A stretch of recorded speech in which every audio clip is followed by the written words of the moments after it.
situation. In addition to that, Allah Ta'ala, He sent His messenger, Muhammad sallallahu alaihi wasallam, as an uswatun hasanah, best example for us. So we as people, we can't claim to be, as a community, we can't claim to be people who are not, who are in darkness, or people who haven't got guidance, or can't understand what their purpose is, what direction is, what we're here to achieve, because we know we've all got these very strong principles which guide us in relation to these particular matters. Our objective really is that, obviously, first and foremost, is that we have to be aware of what our religion requires of us. And this is something, unfortunately, here in Britain, in the society in which we're living, that many of us were still oblivious of the fact that what does Islam require of us in this society, and just to require of us as beings that Allah has created. As I mentioned, our ultimate objective is to be the best that we can possibly be. Allah Ta'ala, He created us in the best of modes. He describes that. He created us ahsanul taqweem, which means that He created the human being in the best of molds. Our physical body actually has the balance of all the best kind of physical qualities you can imagine. Okay, we're not the fastest being in the world.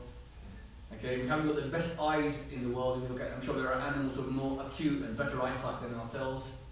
But in terms of what Allah Ta'ala created, this physical body that He created for us, this is the best in terms of the overall qualities that an individual or a being could possess in terms of intellect, a mind as amazing as a mind that we have. The eye capable of perceiving in full colour, 24 hours a day, 7 days a week for all our life. The heart which pumps, a muscle pumping, think about it, a muscle pumping 24 hours a day for however long, maybe Allah's going to put us on this earth for 70, 80, 90 years, continues to pump, okay, blood around our body. That blood is then oxygenated by the lungs. Amazing when we think about it.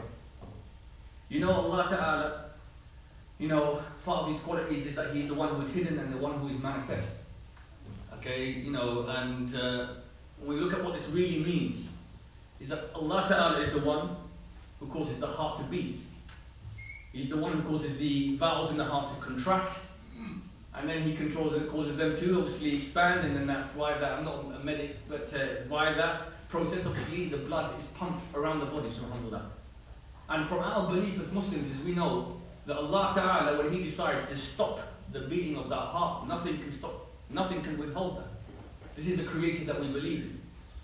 This is the Creator that we are constantly thinking of through the course of our day, and that we are aware of. And because of this awareness that we have around Allah Subhanahu wa Ta'ala, we govern ourselves in terms of our behavior, and as again we strive to be the best that we can.